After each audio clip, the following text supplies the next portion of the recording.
All right, welcome to Paving the Way. I'm your host, James Golden, and for the past 25 years, I've had the fortunate privilege to, really level up the engineering and municipal industry through developing better roadway networks for all of our communities. During that journey, through entrepreneurship and being a business owner, I'm able to connect with so many great high performers, entrepreneurs, and just at that executive level within our industry, doing some really amazing things. The aim of this show is really to showcase those that are out there paving the way within this industry, allow them to kind of showcase their skill sets, their unique journey, and give them a great platform to talk about what they've been up to and how they're making America's infrastructure the greatest it can be. Today, I'm very excited as this is episode 001 to bring on Stefani Gutierrez, president of Spot On Performance.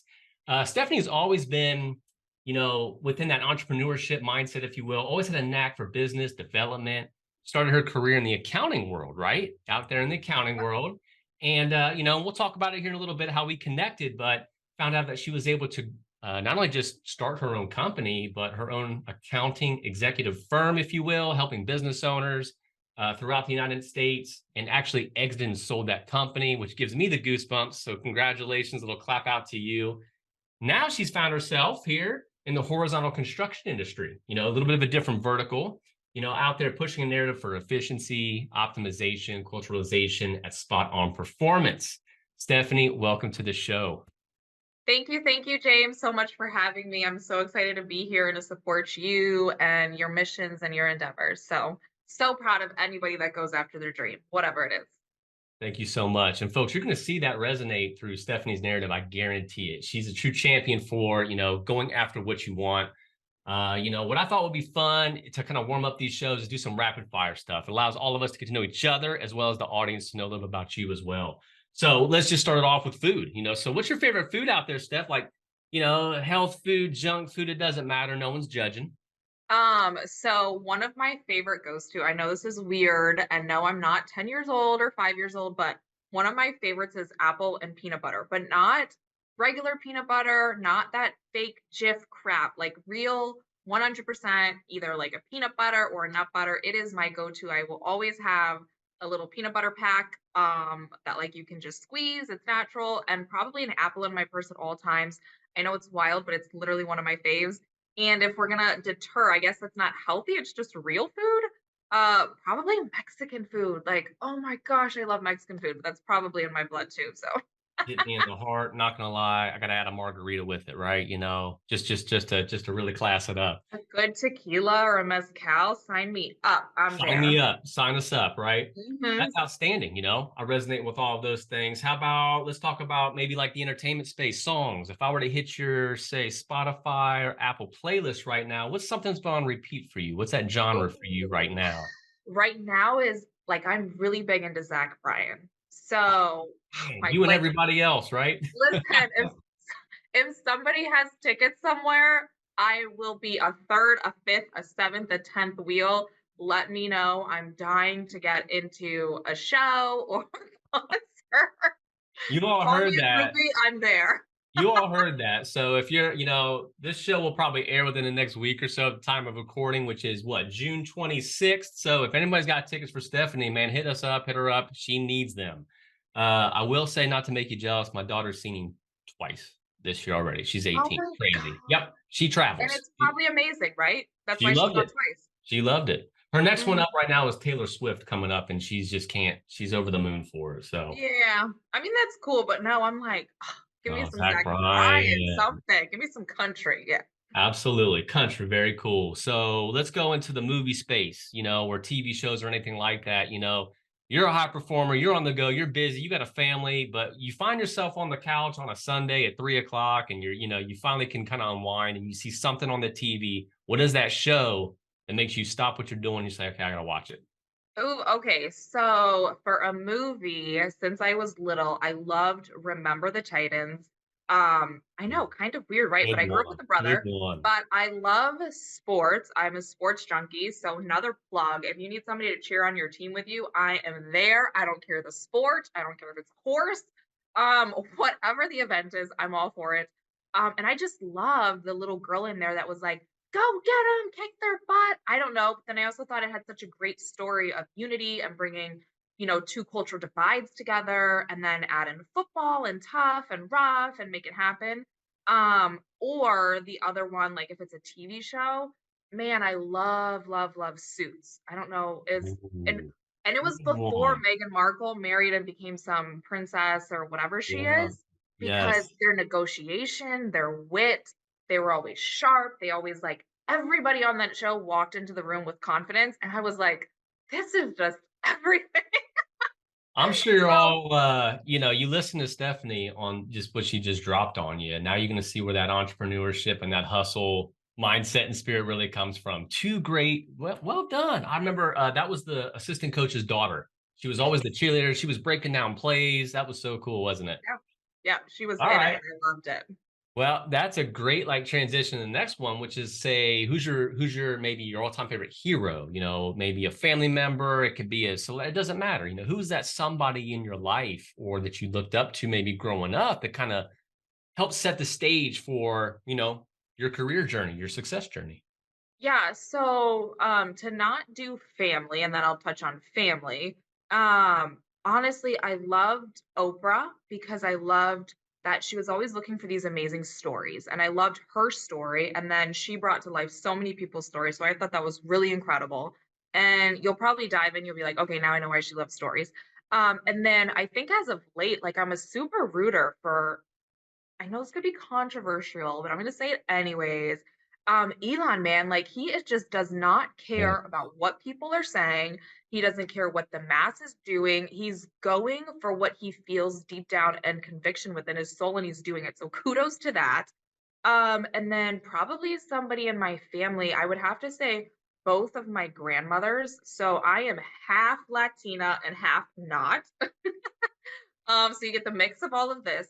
But my grandmother, my abuela, so my dad's father, where the Latina side comes in, she grew up and she has such an incredible story of how she flourished and how she took care of her six kids, and just remarkable little entrepreneur within her own hometown and her own birthright. And then my other grandmother on my mother's side owned three bridal salons in the 70s and 80s throughout Wisconsin, and was just always had an entrepreneurial knack as well. And so I love both of them because they both had such an amazing story and fought so hard and gave everything for their families. And even as a woman back in those days, like for us, for me, these days might be a little easier, but it's really because they paved the way and fought for so much. So, like, I have heroes all over. I'm inspired through a lot of things.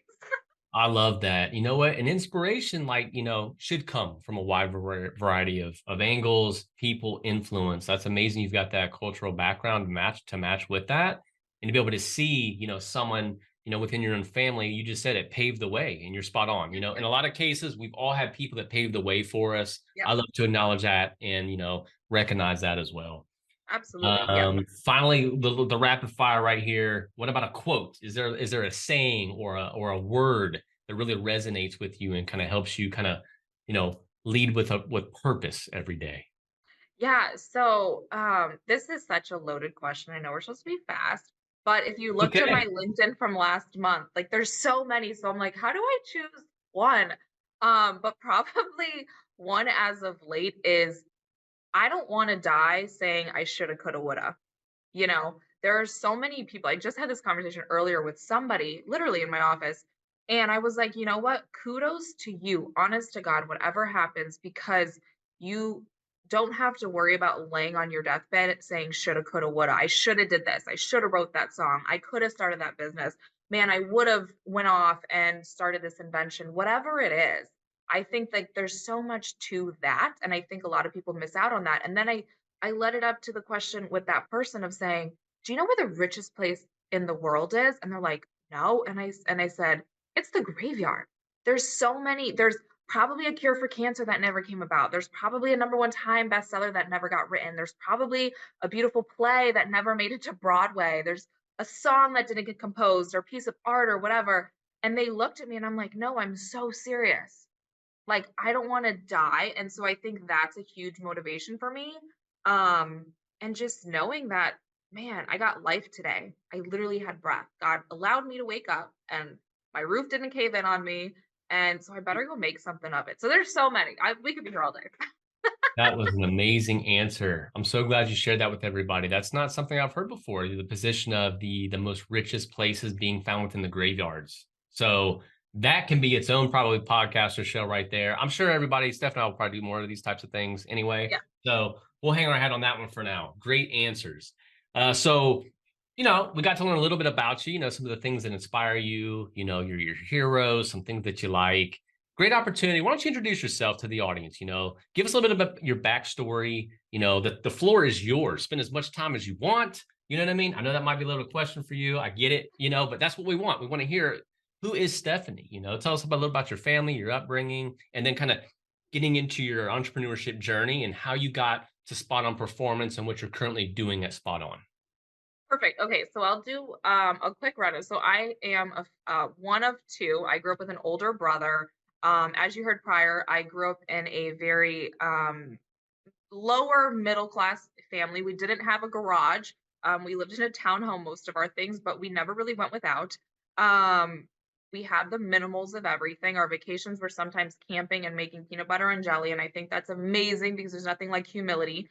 But I grew up with a brother that was always 18 months that was 18 months older than me, and we were in sports. I had a father that played college soccer, and I had a mother that was great at mothering and running businesses and just doing the utmost. And so I grew up in Florida my whole life. I love the sun. I love outdoors. I love exploring and grew up with just really a lot of balance with a lot of different things, a lot of different hobbies. And I was always competing in sports and I had a brother. So I was always competing in life. And then he was 18 months older than me. So then I had to learn how to wrestle or take a punch or give a punch or stand up for myself or figure out how to run with the boys.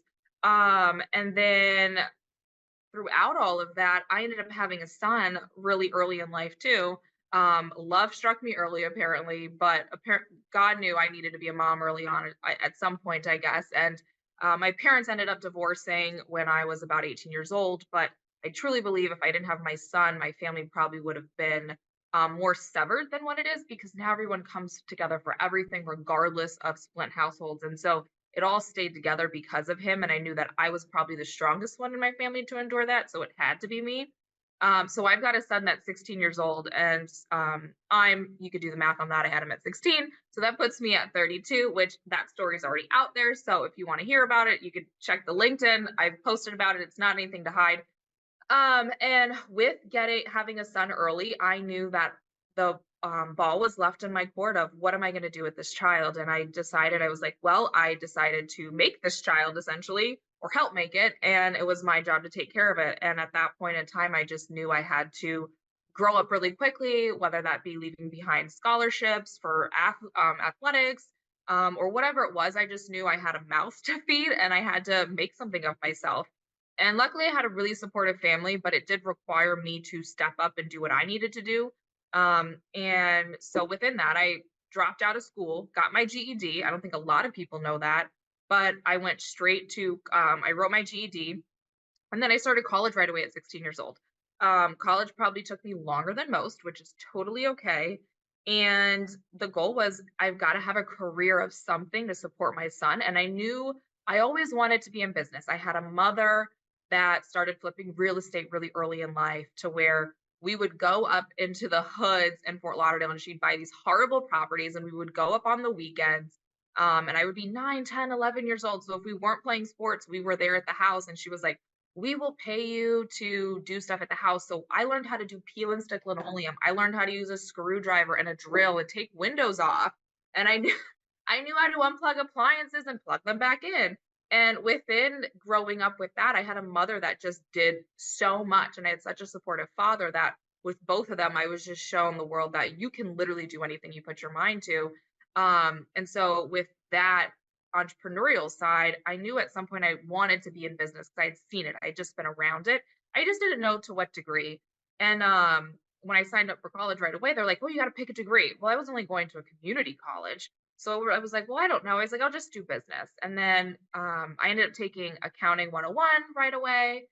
And I had an aunt. I have a couple of aunts that are CPAs. One ended up going the audit trail, and then one ended up going the corporate trail. And my one aunt that I'm super close with, she gave me a call. She was like, Steph, you liked accounting. Why don't you do accounting? She's like, you understood it. You got the debits and credits. And she goes, not everybody gets it. And she's like, why don't you just do that? You'll always have a good job. Now, she's that conservative accountant. I'm a risk analyzer. So I will analyze these risks and then I'll probably take them if it makes sense and I could live with the worst of the worst, right? And she was like, well, why don't you be an accountant? You'll have a degree, it's something specialized and you can always do business. And literally at that point, I said, okay, like, you're like, you made your mind up that easily. And I was like, yeah, why would I not make my mind up about that? Why do I have to complicate these things? It's not deterring me from business. It's just saying, hey, get a specialized degree in something. You do get it, you do understand it, and move forward. You can do what you want with it. So I immediately changed my degree and I don't regret it, but I don't advise people just to take accounting because it is a lot. There are days where I cried before finals and after finals, and I cannot tell you, it is no joke either. Um, and so I ended up doing that. And I always, at 18 years old, I went and I got a job in H&R Block because I was like, if I'm going to do accounting, I don't want to waste time waiting tables. I don't want to waste time in a job that's not going to put me ahead. Not that it's wrong for other people to do that. Don't hear what I'm not saying, everybody.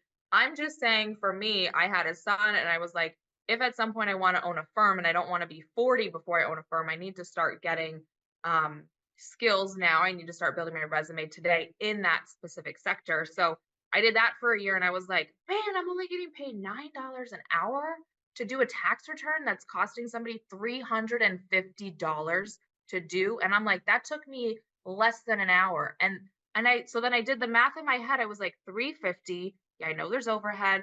I'm only getting $9. That was back in, I don't know, whatever. We'll do the math. And I'm like, I ought to be getting paid more for this skill. Absolutely. I just So want to then jump in and piggyback off that. It's like, the theme here is a doer, take action, right? Be decisive, but at the same time, be open to other experiences. And it sounded like that light bulb went off for you because you were thinking about when you came in H&R Block, you know what? I'm getting started. I got to get going. I got a son to take care of, right? But you still had that spirit of like, I knew in the back of my mind, you wanted to be business minded. You wanted to own your own company someday. And that's all it takes is something as little as like, wait a second, $9? They're getting 300. I can do this. I can do this. yeah. Yeah. And that's and I was like, okay, well, now I only know how to do certain level of, and it was a really good class. And I told everybody in my accounting degree, you should just go get a job there so you know how to do your own taxes for the rest of your life, or a basic level, anyways.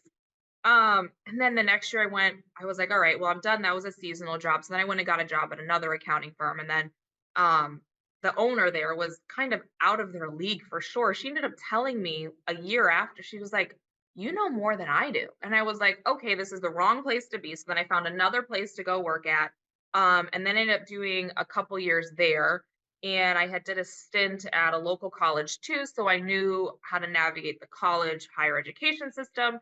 And at that point in time, I was like, I don't want to do corporate because my mold is just not going to fit well with corporate. Not for nothing. It's just, I know me and I know how I work now. And I'm like, okay, I'm just not going to fit. I'm going to have to be able to go somewhere where they're going to let me fly. And then I went and I found a great firm to work for and I finished school there and I worked there a couple years. And I remember at a time, the firm had just lost like half of its employees. And I just remember sitting there. I'm like, oh my gosh, what am I doing? I'm like mothering full time. I'm still finishing school full time. We're like, toes deep into tax season. And she walked in, my boss walked in, the owner, and she's like, all right, so what are we doing today? And I'm like, why? I'm like, I'm Why are only you asking 23 years me? old. Right. And I was like, okay, I've been here before, I'm sure. And I'm like, I thought thoroughly and I was like, this is to happen. This is to happen. This is how we're going to get efficient. We're not answering phones till 3 o'clock. We're not getting back to emails. We are coming in head in the ground from 8 to 3, working. We'll reply to everybody at 3 o'clock. Next thing you know, 3.5, 4 months go by, and we have more tax returns, business and personal, than she's ever had done in her 10 years of owning the company. And I was like, did this really just happen? Did I really just figure out efficiency? I love it. Did I just figure out a system, I to just figured out a system and it right. worked for that season. you know? Um, and then I realized my time up was there after I ran that. And then I had a pretty cool offer by another gentleman to say, hey, why don't you come over and help me grow my firm? He had retired, but he was getting back in the game. And he basically was like, why don't you bring over some clientele and we can divulge and we can help. He's like, you know, the technical side and you know how to talk to people. And I was 25 at the time. And I was like, wow. And at that moment, I realized I was like, you want me to come grow your firm? You've basically just said, you know what, Steph? You're good enough to go make your own thing happen. So I stayed for a few months. I was making $50 an hour at 25 years old. And I was like, make a little bit of change and you're off to the races. And then I went and got licensed. And that's really kind of how I got into the accounting world was just, I realized, hey, there's an opening for this. They need accountants that are, know their stuff, but know how to be personable. A lot of people go and see their accountant, they're like, here's your bill, you had a great year, and that's it. There's That's it. no like relationship, there's no synergies, there's not enough questions. And so I knew I could come in with some sort of personality and tie the expertise and the personalities into it. And that's how I kind of got into accounting. That's amazing though, and it's like something that, and I want you to continue. But when we take a look at the construction industry, the engineering industry, there's a lot of those parallels to like accounting. You go work with a consultant, you go work with an engineer, a construction company. It's just like, hey, you hired us to do tasks A through Z. Here they are. Have a good one. We'll see you next time. And I had a very similar experience to you. I had somebody kind of validate what I already kind of knew, that I was doing, and that maybe a little bit of borrowed confidence in some Yeah. ways and some validity to what my approach was. Just like you, hey, I'm going to take this system and take my skill sets and my personality, and I'm just going to run with it and maximize it for whatever I can. So you Yeah. get into the accounting, you start that company. Yeah. What's next? So I opened the accounting firm and I remember being 26 years old, very end of my 26-year-old life, I guess. And I found an office and I've learned that my life has always kind of predestined me in a sense, even though I don't always know it. I've always been where I'm going next. I just didn't know that I had already been there. Which is a total another conversation of topics, which I think is really cool. And so I go in and I'm like, all right, I have just enough money. I had just gotten this one client that needed multiple years done, a couple of businesses, and it left me with a good amount of money. And I was like, oh, I just did the math. And I was like, I have enough for first, last deposit. I have enough to buy my basic equipment because I knew everything I needed already from where I prior worked. I just knew the things I needed equipments, computers, scanners. I was like, this is how I can be efficient for Stephanie and within my company Evolve. And then I was like, okay, I'm going to go sign this lease. And the lady's like, are you sure you want to sign a lease? She's like, you're the youngest person that will be on the book signing a lease. And I'm like, I said, yeah. And she's like, are you sure? And she's like, I said, yeah, I believe so. I said, I've got clients, I've got money, and I'll bet on myself. I've already had people ask me, how do I do it? And if I'm doing it for other people, why am I not doing it for myself? And she's like, okay, here's your annual lease. And I remember there's like a selfie. I probably should make a post about this of like me taking a selfie, signing my lease, thinking, this is the coolest thing. And all my friends are like, Steph, you're nuts. You're nuts. Like, we're barely buying a house and you're over here signing a commercial lease. I signed a commercial lease before I bought my first home. I bought a condo prior, but I took on a commercial lease and I was like, now or never. Now or never. Nah, hey, bet on yourself, right? You trusted in yourself, you trust in the process. And it's kind of funny, even though you have someone in like that realtor or whoever that individual was, like, are you sure you want to do this? Because that's what we find, right? When we go bet on ourselves, you're gonna have everybody come out of the woodworks, even down to the professionals that are gonna start questioning, Yep. calling you nuts and you're crazy. And I would really love that graveyard analogy. Like, I'm gonna keep coming back to that because you're Yeah. right. So you think about like how many people, whether they died in a young age or they did live a full life to some extent, but how many dreams died in that? No opportunities, because soon too much feedback, too much criticism. They couldn't get outside of themselves to go do it. Yeah. So that's what it's all about. It's chasing your dream, your success journey, and how you deem fit. And I love these stories. So Yeah. you get the commercial lease sign, you're up and rolling, you're rock and rolling, you got clients, business is obviously going pretty well. Well, I remember, yeah, so I signed the lease, August 1 was the move-in day, and I had ordered my stuff, and I took the smallest office that they had, and she told me, she goes, "This used to be like a cleaning closet, but we turned it into a little office," and I was like, "I'll take it." I remember it being like $600 a month or 630, I don't know, something like that. But it included everything. It was the executive kind of suite to where they provide electric, water, bathrooms. All I had to do was write one check, and that was the other thing for me, was that it was efficient for me at that time. I didn't have to put together 5 to 10 different bills, and this was my overhead for the month. It was like I just need to be able to write this one check once a month, and it covers my overhead completely. So another efficiency thing. And within about 3 months, I was like, okay, I need a little bit bigger space. I can afford to not be in the closet anymore. I And can I come was out of the like, closet now. Like I I can can go come to it. out of the Yes, closet. yes. Yeah, it was, I remember that day. That's so funny, man. And so I went to them and I was like, "Do you have anything bigger?" And they're like, "Didn't you just sign a lease?" And I was like, "Yeah, but I think I don't need to be in the closet anymore. Like I can use a little bit more space. I don't have to feel like the little sister in the office anymore." And they're like, "Yeah, we have something right across the hall and it's only going to be an extra $50 a month." And I was like, "This is better." So then I did that. And I was like, "Okay, so now I can have like bigger chairs and those sort of things." But I always believed in growing organically, because I think you have to be very careful about anything that you're doing is over leveraging yourself, whether it be by debt, whether it be by taking on people, whether it be by taking your idea too fast, to where your market can't keep up with you. There's so many things to that. Well, I And so say I just, that's that calculated risk analysis, that skill set that you've got. You honed in on that skill set, you're able to apply that, and now you can go help and talk with others on those things. yeah. And so, and as time went on, I remember getting into my first tax season, like, when you start any business, you're just like, "Oh my God, am I going to make it? Am I going to pay the bills? Are my kids going to eat?" Like, I was like, "Am I going to eat? I was married at the time. I only have one child, but I was like, am I going to pay my HOA and my mortgage and whatever it is?" You're thinking about those things. But in those days is when you realize so much of yourself, because I've had people tell me, like, even till this day, they're like, "Steph, I don't know how you're doing what you're doing." Or back then, "Steph, I don't know how you started a business and you have an 8-year-old at home or whatever it is, and you just finished school. Like, you put the brakes on." And I'm like, I'll sleep when I'm dead. Like, I know that for sure. Yeah.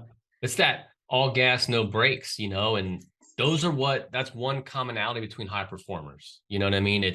We only have one speed and it's go. Sometimes it's faster than others, but it's just, I'm always in constant motion to Yeah. improve. So, Yeah. And I just remember getting to the first tax season, I was like, man, I was scraping by. Like I could barely make my December rent, and everything. Like it was brutal. Like I remember having to not give a lot of good Christmas presents out that year.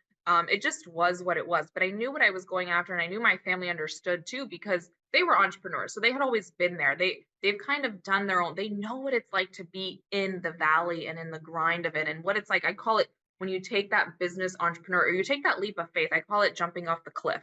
Like, why? And I'm like, because you'll either figure out if you can fly, or you'll figure out if you're going to die. Like, I hate to say it. And when you have to bet on it, you will damn sure figure out, oops, how to fly 99.8% of the time when you put yourself in that dire of a need. And then went through my first tax season, and I was like, I'm gonna make it. I'm I gonna survived. be okay. And then it was just continue with growth after that. And I found a formula that worked for me. I realized I had a lot of confidence in just talking to people. So throughout those 4 years, I ended up learning so many different types of businesses that I started analyzing. I've always analyzed things. So I learned the plumber, I learned the lawyer, I learned the doctor's office, I learned the dentist, I learned, like, one of my favorite stories is a tomato broker, right? There's so many ways to make money. It's So not many. just, oh, Yep. go to school to be a teacher or a doctor or a lawyer, or, you can make a living being a wholesale planter. You can make a living selling pots or artisans, like whatever your dream is. If you fully believe in it and you do the work for it, you have a really high chance of it coming to fruition. And I loved getting so many people's stories from the accounting. I really felt deep in my soul that, like, I was doing what I was supposed to be doing at the moment, but I knew that it wasn't where I was going to be forever, because Right. I just always envisioned businesses and things going on. And I saw my mom flipping houses and then holding. and her building her real estate empire to where I saw myself as doing it, but on a business level versus real estate. And I got to just see so much to where I was like, okay, I know something's going to come next. I never wanted to build this $10 million accounting firm. I knew with me and my assistants, like I was good with where I was at and my team. And I was like, all right, what's next? Like I didn't want a 30-person office. That wasn't in my dream wheelhouse. And SOP was actually my client for a couple of years, and I remember just always giving him Wow. kudos. Mark Minnick. He came in my office. He must have been like 67 years old. He was referred to me, and I just told him, I said, "You should be really proud of yourself." I told him exactly what I told this person earlier. I said, "You should." He like looked at me crooked. And I'm like, "Do you know how many people die saying or on their deathbed saying I shoulda, coulda, woulda?" And I said, at least you're going after something. You're doing something. You're making something happen. I said, you get to die with no regrets at some point in life. And he like, yeah, I do. And I'm like, no, but I'm serious. Like, I'm really proud of you. He was like, no one ever told me that. And I'm like, I'm genuinely like, I'm so proud of you for doing this right now. And then I'm also so honored that you allowed me to be your first guest. Like, I just think it's so, like, I'm so cheering for you, genuinely. Well, you know what? I just want to say this, you get into this entrepreneur space and you're building a company to your vision, your goal. You don't have to come into, this is, I know this is more industry specific, right? But we want to talk about entrepreneurship because there's so many companies going to listen to this, so many leaders, so many thinking about starting their own company, Stephanie. It's like they need to hear these messages within our space. So thank you for bringing it. I appreciate the kind words, but I'm also humbled for you to jump on here and just chop it up with me, right? But it can be so lonely at the top sometimes because as humans, we don't tend to always be vulnerable. We don't want to share too much, and maybe you can talk about that a little bit in this segment or maybe another, but as you were growing in terms of parent, you know what I mean? A leader, a business owner, a mentor, you know what I mean? The circle sometimes starts to get a little bit smaller, doesn't it? You see those that kind of ride with you and they're a champion for you, but then you see others starting to maybe question. And you take this individual, your client at the time, spot on where you are now, Mark, I believe you said, right? Yep. And we can all probably say it at one point, we don't get a lot of the pats on the back. We have to figure out ways to do it ourselves, but yet we don't really wake up every day for the accolades, right? We do this for the Yeah. mission. We do it for what we're trying to build. So that really resonated with me, and I'm sure it'll resonate with others. Even if you're a W-2, but you're an executive level, high performer, independent contractor, you're really out there for, doing it yourself sometimes. Hmm. And it's so awesome that folks like yourself, I know I'm the same way. It's like I try to be a champion for others and cheer them on. I want to be a cheerleader because I want to, what do they say? Iron sharpens iron, Yep. a Yep. little bit of my reference, like game recognizes game. You know what I mean? It's like I want to be that cheerleader too. So shout out to you for giving them, the kudos that they deserve. Yeah, and that was one thing that I loved being able to do at my accounting firm was I just saw such a vast variety of businesses and everyone had a story and I always ask them like, how did you get into like nobody ever asked me that. I'm like, because there's a backstory behind it. Like I remember this one guy grew this he's a bee farmer and he sold his bee company for $15 million. And I was like, These. what? Bees, Yep. right? I knew nothing about bees. Nothing about bees. And I wasn't on my own when this happened. It was at that one accounting firm I had did years at that was really good for me and learning. And I remember I was like, "Well, how did you get into bees?" And he told me he was like, "Well, I did this chore back in the day, whatever, in the 50s." He was a kid, right? And the guy said he was going to pay me cash, but he ended up giving me bees and he goes, "You take these bees and you turn this into more than the cash I would have given you." And he did. And he grew it Crazy. into one of the top two or three bee producing companies to where they would pay him to ship his bees out, like 20,000 plus hives. They would go across the country to go pollinate. And I'm like, oh, If that's not the whole, what is it? When life hands you lemons. I mean, come on. When life hands you bees, you make honey. We're going to change it up from now on. We're going to use that analogy right there. yeah, So, yeah, so spot on was a client of yours at your accounting firm. yep. How did you kind of go through that decision to kind of maybe exit this business or this industry, if you will, and kind of look for some other opportunities? Yeah, so it really kind of fell in my lap. And this story was almost, I have to say this, it was probably God divined in a sense because it was so seamless. Everything else in my life had flipped upside down at the time. I was going through a divorce, which happened. I had to move, obviously, in that divorce. And I just like everything changed in my life. And I wasn't not happy doing the accounting thing, but I had always people had used me for consulting, for advice, those sort of things, and I had helped a little bit here and there and dabbled and that sort of thing, and I wasn't opposed to it, but I literally knew nothing about it. Like I was a person that drove on the road.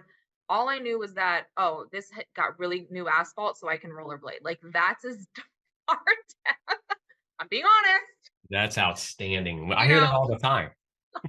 I was like, that's how I know this is a good rollerblading was because of new asphalt, right? But that was as far as I Yes. knew anything about it. Yep. But I did know that I was curious. And I knew that I loved learning new things. And so I was asked to go to World of Asphalt one year, last year, and ended up bringing some investors to the table and stuff. And they basically told me, they said, Steph, we don't jump on board unless you jump on board. This was March 31st of 22. Yeah, 22. And I'm like, I am 18 days away and I've got a team back home and we've got tax returns to do. And at that moment, I remember going back to my hotel in Nashville and I was like, holy smokes, is this really happening? Asking to come on board, asking to come help, bring all of your intangibles with you. We need your spirit and your entrepreneurship and your business, and the accounting helps because we know you're an analyzed risk taker, but you're not just so analyzed to where you don't take a risk. So I'm not totally stuck in that accounting box, right? Like that's the reality. They don't take risks. And I said, okay, if I'm doing this, what do I have to do to put this together? And I literally was like, well, if it's going to happen, it's going to happen.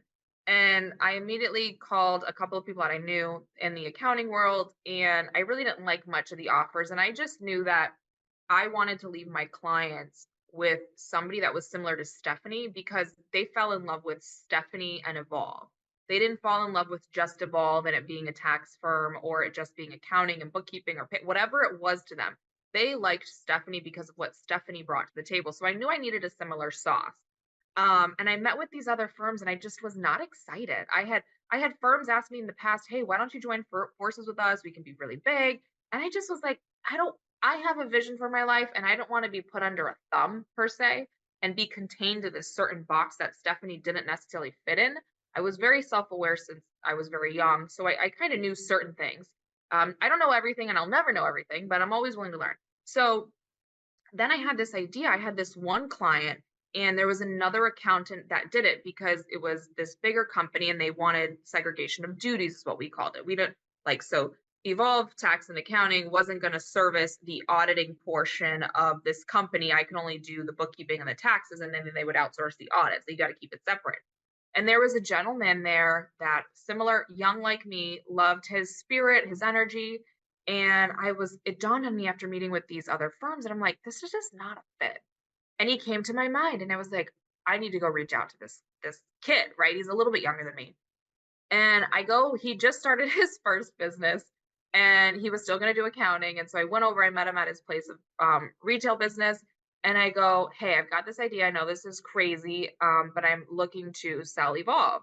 And he's like, okay. And I kind of told him what was happening. And he was like, cool. He's like, give me a couple weeks. I'll think about it. My accounting firm was very much cash positive and was providing a really good living. I was doing really well and I can't complain at all.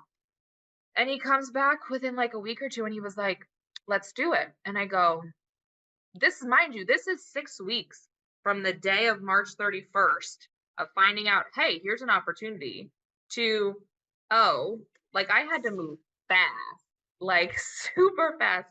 And I was like, I really like him because he's very similar. He has a great Yes. personality, but he knew the technicals of it all. So we figure out our deal. We come to a mutual agreement. Really fought, it was fair. I'm all about being fair too, especially to an extent. I said, if you don't put out good, how is good going to come back to you in any aspect of life, which is a whole nother topic. And so we came up with our deal and he was like, great, I'm going to start June 1st. And that was the official of like, that all happened. And so we have April, May, And within 8 weeks, the handoff had happened, right? Yeah, that's amazing. Well, Wild. But I look back on that and I was like, had it all not been divine, I had never seen an M&A happen so seamlessly. And I had did a lot of M&A work for clients because I was on the accounting side and I had clients that referred a lot of people to me and I had some people that were business brokers. So I'd already seen, I kind of knew, thank God I knew how this kind of thing worked. But I was like within 8 weeks, this just like happened and it was like seamless split.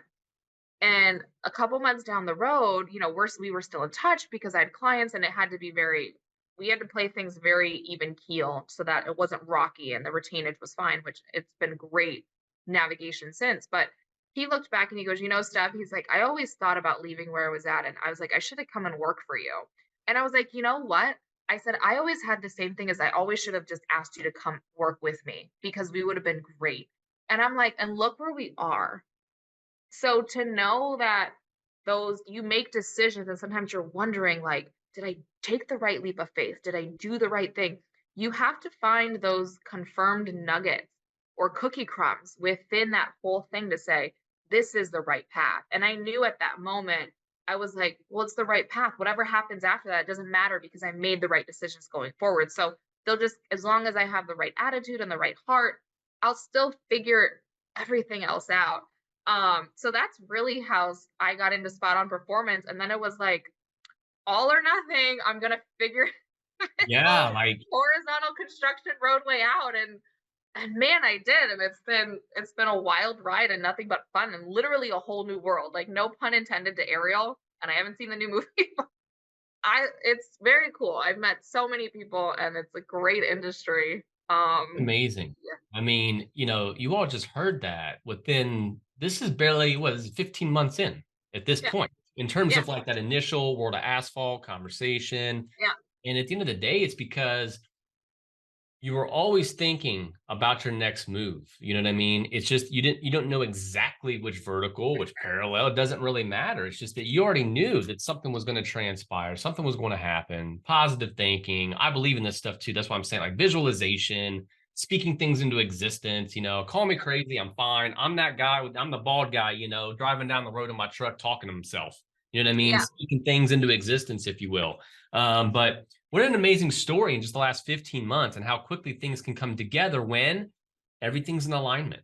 You got to feel good about it. I love what you said. If you're feeling good about the path that you're on, you already knew you made the right decision and the rest is just going to kind of come into play. Yeah. So you're at Spot On Performance. Why don't you tell the audience here a little bit about who is Spot On Performance, who's your target audience, and how you're helping to solve, efficiency, ROI, and all those types of things. Yeah, so what I knew what was great about spot on performance is I always dumbed business down to it's got to be efficient. It's got to solve a problem. It's got to be easy enough for people to grasp and there's got to be a profit on both sides of it, whether you're the seller or whether you're the buyer. And Mhm. so I feel like if you can accomplish those basic necessities, you have a valid, like you literally have a viable business. I don't care if it has to do with bread or grass or rocks or air quality. If you can fit that into there, then you definitely have a business, right? Because if they can't be profitable off of it, then you can't be profitable as a business person. So I knew looking at spot on performance, I truly always believed in the product because I love things that make people more efficient. And I knew it was a great opportunity and I knew I was able to bring some things to the table. And I knew that it was going to be able to provide its customers with efficiency and productivity and performance. And so what Spot on Performance is really about is we are a software tool that is connecting the asphalt, the plant, and the office, this great triangle together into one hub for spot on performance, to be able to have connectivity throughout wherever you are within an organization. So whether you're in the office, you can find out what's going on. So you're coming from, the field, you're able to find out one spot hub. Everyone can log in and get data. They get real time data. It helps with truck management. It helps with load management. It helps with the guys in the field to know what's going on. It helps the guys at the office to know what's going on in the field, even the production. And so it started with the asphalt industry.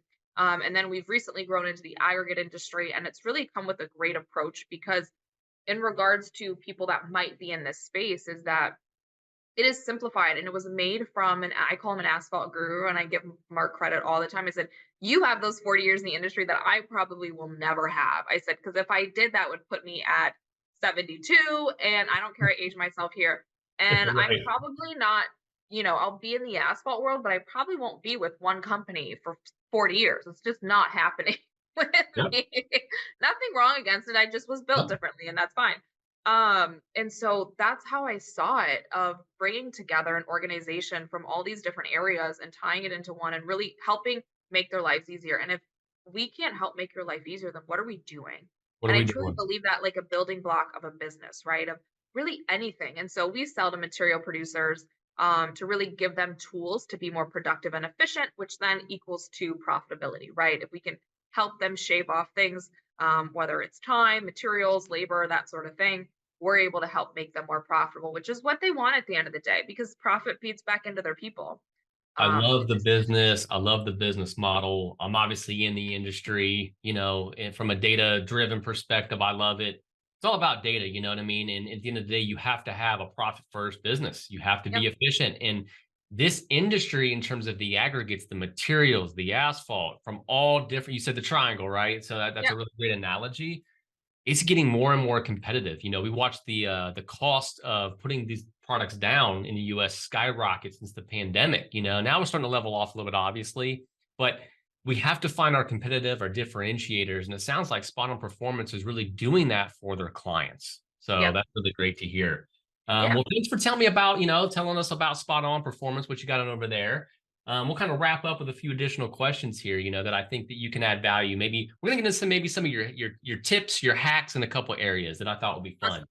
So everyone, I met Stephanie at a conference. So one thing that I would say, someone being in the industry forever, being an entrepreneur, business owner out there, pounding the pavement, right? You got to get out there and meet people, right, Steph? Like, it's one thing to go out to a conference and be stuck behind the booth and just waiting for someone to approach you. It's another to leverage your skill set, your personality to bring those to you, to get your story out there, and all those things. But another thing I always like to do is get out and meet people at their booth or at events or the social hour or whatever I'm doing, and that's how I met Stephanie, is at this conference in Virginia. And you just strike a conversation, and just kind of see where it goes. So with that said, I know there's a lot of people listening to this that are going to be stuck in, maybe they're sales directors or something along those lines. They're on the road literally all the time, going to conferences and conferences. So from your perspective, what Mhm. is maybe one thing that like a tip or a hack that you've got to help those leverage these conferences the right way? Get outside of the booth. Maybe what's something that you've done in your all your years spent out there traveling and meeting people. Yeah, so I've traveled more in the last year than I've traveled. Probably, I've seen the world enough, to know. But within the last year, I really realized is I had nobody gave me a playbook, nobody gave me education, nobody. I had been to an asphalt plant probably 2 times before getting on the road. I still was just looking at a bunch of big machines, right? Like, I'm gonna I'm gonna age myself in this industry. I'm just like looking at it. I was like, okay, material starts here, it goes there, it comes out, it goes on the road. I was like, that's what I can conundrum at that point in time. And but I knew I was trailblazing and I had no playbook. And so every time I went somewhere, I just said, okay, these are my target customers. And so as silly as it sound, I would read name tags all around. And I'm like, if it said one of those names, like one of those companies within my phone, I would be like, okay, that's somebody I need to talk to. And it was that simple of how do I divest? So if I was going to Georgia, I had a list of all the Georgia companies that might be attending. And I was like, anybody with any of those. And I would just scan the room. I mean, it was me or nobody, right? Like, what am I Yeah, doing? that's exactly right. You got to find the ways to maximize the opportunity, not just be in the room. Being in the room alone isn't enough, Nope. and you got, like she said it's as simple as, but create a playbook, create an agenda. Why am I going here? Who am I looking to hit? You know what I Yeah. mean? Yeah. And then obviously, like put yourself out there, everybody. You never know who you're going to run into. I mean, if I hadn't run into Stephanie at a conference, we're not on this podcast right now or the show, Yeah. so and we really hope everyone's getting some really great value out of this. You guys probably see me every once in a while. I got a pen right here. I'm out here jotting down. I'm taking notes. I'm always taking notes. I always love interacting and learning from people. I've got a lot of what I call golden nuggets from Stephanie today. So thank you for that. Efficiency, performance. You can see the word performance on the back wall right there was spot on. Those are two fundamental, cornerstones of the company that you're at, right, and representing, right? So we know that's very important in terms of production and productivity. So if you take a look at it from a high performer perspective and executive level, what's maybe a productivity hack that you found? You know what I mean? As you, Stephanie, we all have the same minutes, hours in a day as everybody else. Is there something that you've got maybe in your pipeline or in your calendar or a tip, a trick, a book, whatever it is that helps you maximize your efforts in your day? Yeah, so it probably started when I started my own real when I started doing accounting work because I realized that, well, I'm a righty by life, right? I didn't choose it. I just what I was my genetic took on. And then I started working at accounting firms and I realized that, oh, I need my mouse for my right hand, but then also I used a calculator a lot all day every day. And I was just always about how can I get the most done in the least amount of time, right? My goal was to, as my mother always taught us, learn your boss's job, because then once you learn their job, then you can ask for a raise, you can ask for the next level, et cetera, et cetera. And I remember just like getting into my first account, like real accounting firm, and I was like, man, this is taking me so long. I'm like, I should really learn how to use my left hand for my calculator. And I was like, but I am not a lefty. And I was like, so it's not like I can't teach myself. So it didn't take, but days, months, whatever, I would just start forcing myself, use the left, use the left, use your left. And next thing you know is I'm doing stuff with my left hand calculator. I have my mouse in my right hand, and I'm getting stuff done in probably like two-thirds of the time of a lot of other people. And it's as silly as that. But from that moment on, then I went and had my own spot, right?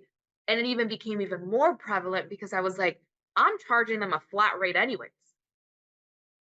If I get this done in 3 hours or 9 hours, they don't know. I mean, they're probably, maybe some of them won't listen to this, but it's the reality, right? Like a real estate agent, they're getting the same commission whether they have to do a million pictures or one. Like they made a lot of money in the market a year ago because they didn't have to do all the work, but they're getting the same commissions, but now they're having to do more work. So to me, it was about being efficient. And I just realized, man, if I could cut my time down, I could do more work. That means I could make more money in the least amount of time. And even till this day, I'll be walking across to my house and I'll be like, oh, am I going to the laundry room? Or do I need to take something over there? Am I going to the kitchen? Do I have a glass that I need to take over there? Am I walking to this side? Am I going outside to do something? Do I need to be bringing? It's just all about efficiency. Why? I don't know, but I don't want to take longer to do anything than I have to, right? So, Yep. I, I think it's very important to realize, we all approach this stuff, the show, the podcast, all this stuff that we're talking about from an industry or from a career perspective, efficiency. But I really think you hit the nail on the head. When you start looking at your day-to-day activities, your life with your family, you just said it like, hey, I got to hit the laundry room and go do this. What else can I? It doesn't matter. When you start finding ways to be more efficient in all aspects, it just starts stacking. James Clear has a book called Atomic Habits. yep. Habit stacking is a big thing, and that was one of my takeaways from that book was habit stacking. And I just took that away from you from an efficiency perspective. So that's a great share.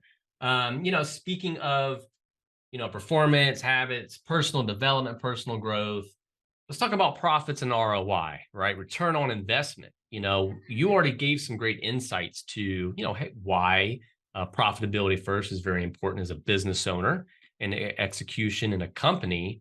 What about for your own personal growth and development? So as you grew, what are some things from a personal development or personal investment perspective that maybe you've kind of undergone or you do every day that's going to help you grow as a person? This is such a great question, James, and I'll try to make this short because I know our time on this You're podcast is good. limited. But I am okay. One thing is that I am a curious person by nature. It started with me Good. being young and my parents reading to us and just always having that be a foundation to our lives. And so me and my brother are generally curious, right? We're just always up to learn something new, ask good questions, and there's just so much to life, right? And it's funny because there's a photo of me as like 1.5 years old. And my mom will tell you the story. She was like, you used to climb out of your crib, grab all the books on your bookshelf, and I would literally sleep on the books. I just loved learning. I loved finding out what was new. And as time has progressed, I've realized that the more questions you ask, the more curious you are, the more willing you are to learn, the farther you're going to go. Because one, it's for your brain. Your brain keeps you going. For two, it builds relationships. Relationships helps you get places too, right? It's not always about what you know. The what you know is what you have up here, but the who you know comes out of here, right?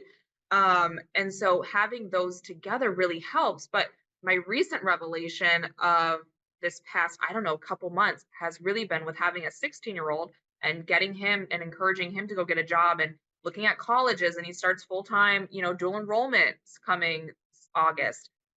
Just talking about things, and he's seen his mom and everything that's happened. And yeah, you live a good life now, but I was like, buddy, we were broke the first 8, 9 years of your life. Like, that's just how it was. Like, you might not remember Yes. all of that because thank God for grandparents and family, right? Like, but your mom was pinching pennies for a lot. Like ramen noodles was it for a while. And so my new thing is like gain a skill to pay the bills. Literally. Like, I don't care what you do. You don't want to go to college, right? You don't want to do that. Go gain a skill that will pay your bills, whether that's teaching art on the side or whether that's honing something that only you can learn that you could go sell to somebody. Because whether you like it or not, it doesn't matter. Your job is to be an adult or to go make an ROI for your family. If you're a husband, if you're a mom, whatever it is, you have to be profitable, right? In so many regards. But how can you be profitable if you don't have something to go back on, or what is your skill set that you're providing to somebody? And so my recent message of the tune of as of late and all to his buddies too, I'm like, you guys got to go learn something. You've got to learn a skill that will always pay your bills because you need an R. You have to survive. If you're gonna survive, why survive with not a lot? And I know don't hear what I'm not saying, people, but I'm just saying in general, right?